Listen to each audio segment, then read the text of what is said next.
Few have had such a large and lasting impact on American history and the scientific advancement of humankind as Wernher von Braun. During World War II, von Braun led the development of the V-2, the first rocket-based weapon, as well as the practice of using rockets propelled by liquid fuel. After joining the American military, his technological achievements heightened the fear of the Cold War as he continuously built larger and more powerful rockets for the Americans that could carry an atomic explosive. These could be fired across the world, eliminating their target in a number of minutes, meaning von Braun's rockets brought the world within reach of its own destruction. Lastly, at NASA, Wernher von Braun enabled and led humankind to its greatest achievement ever, leaving the planet. It was his rockets that allowed America to participate in the space race, and his Pride rocket that got humans to the moon on July 20th, 1969. For all these reasons, German-turned American Wernher von Braun was easily one of the most important figures in human history. Early in his life, Wernher von Braun was fascinated by rockets and outer space. Born during the Great War in Prussia, he attended the Berlin Institute of Technology during the 1930s, where he had his first opportunity to experiment with small rockets. He did this alongside a team centered around writings of great previous rocket scientists like German Erwin Oberth. It was during this time that von Braun began to push for the development of liquid fuel rockets as opposed to the solid fuel ones that were mainstream. Liquid fuel rockets were much more maneuverable, had nearly twice the efficiency, or impulse, of conventional solid fuel rockets, and could shut off and restart their engines in mid-flight, which was practical in emergency overheat situations with rocket engines. Though von Braun did not invent a liquid fuel rocket, he took the idea from the American Robert Goddard and advocated for it, as well as pioneered the technology on a large scale. This shows how even very early in his life, von Braun was already starting to change his field and the industry. With the beginning of World War II, Wernher von Braun truly changed the world by creating rockets that were both practical and efficient. When Nazi Germany declared war in 1939, they had already recognized von Braun's talent in rocketry.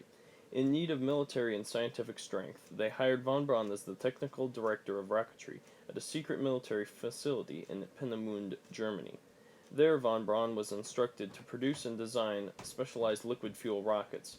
As a result of this, von Braun literally developed the first mass-produced rockets in the world, an idea seemingly radical in previous years. The mass-produced rocket was called the V-2. Von Braun's rockets were also the first in the world that were truly practical. This was because his rockets were developed entirely for military purposes. After the body was built, it was very easy to place an explosive, or warhead as they are referred to, on top of the V-2 and fire it anywhere.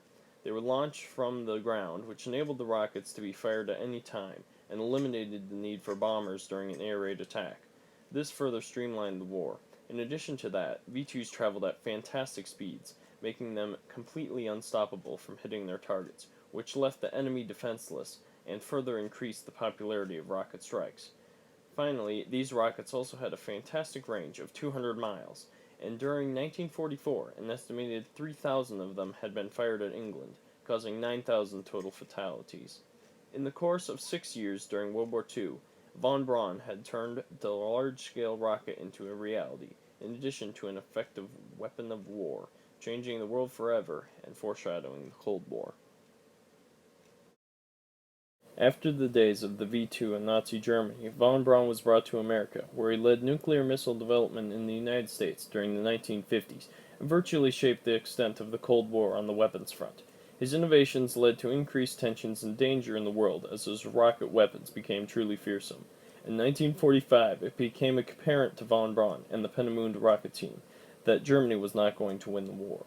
Through careful planning, the men snuck to western Germany and surrendered to an American regiment in order to avoid the Soviets, who were said to be ruthless in prisoner treatment. After the Allied victory, the Soviet Union and the United States broke down in trust, and the Cold War began. In need of military engineers and scientists to prepare America for this conflict, the United States installed Operation Paperclip, which hired ex-Nazi scientists for the United States military in exchange for wiping them of their wartime crimes. Von Braun was their top prospect, and he was the world's leading rocket scientist, and the Cold War would be based around his ideas and rockets. In 1946, he was hired by the military and shared his designs for the V-2 rocket with the U.S. Army. Under his leadership, they produced America's first missile, the A-9 rocket. Because of the A-9's limited range, which was relative to that of the V-2's, Wernher Von Braun came up with a radically new design strategy for rockets that would change history forever and is still used today.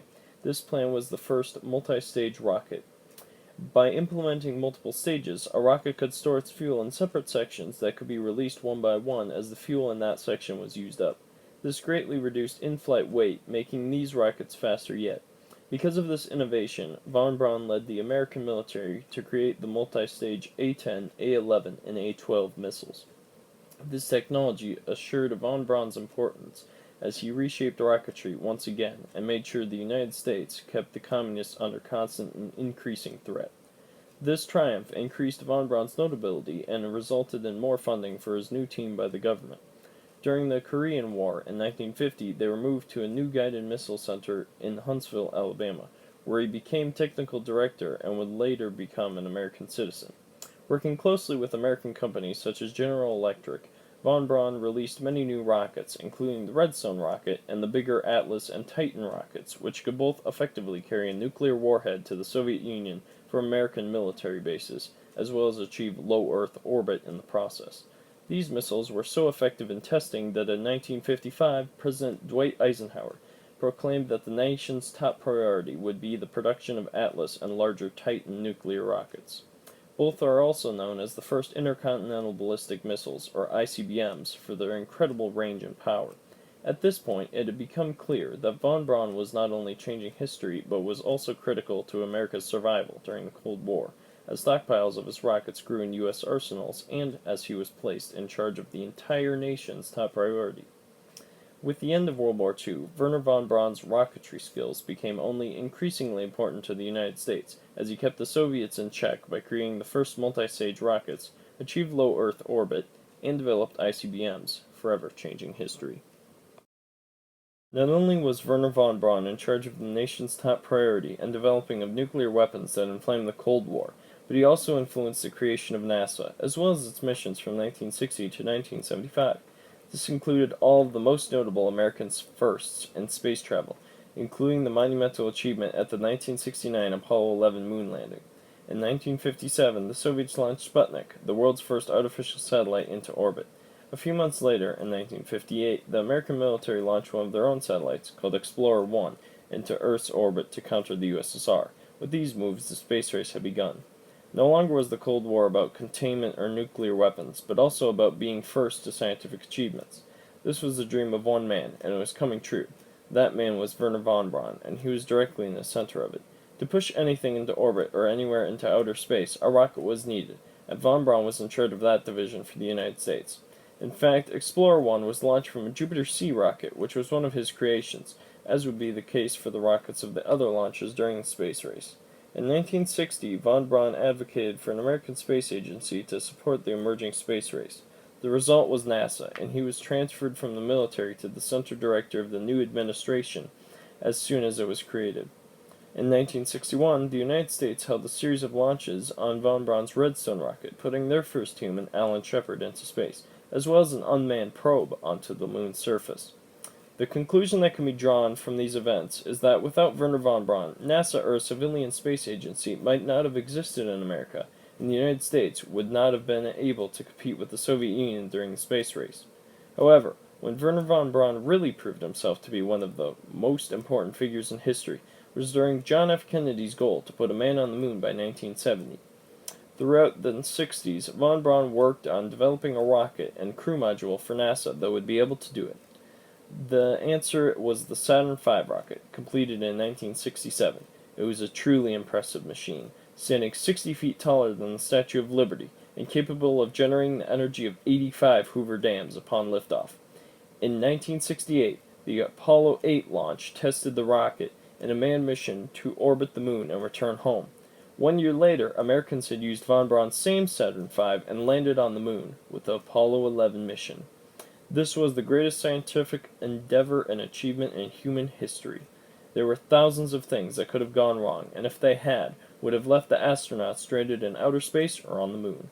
When the accomplishment went smoothly, not only had humans succeeded through slim chances, but had also advanced their species to an unprecedented level. They had left the place where they had always existed, crossed the vacuum of the cosmos, and landed somewhere completely new, where no human had ever been. Neil Armstrong even admitted it, by calling the endeavor a giant leap for mankind upon his first steps on the lunar surface. This achievement was all due to the scientific knowledge and leadership skills of rocketeer Wernher von Braun. After the moon mission, von Braun stayed at NASA as central director until 1975. He suggested ideas that would later be implemented as well, such as the topic of a space telescope that would become Hubble, and a journey to Mars that will soon become the Orion mission.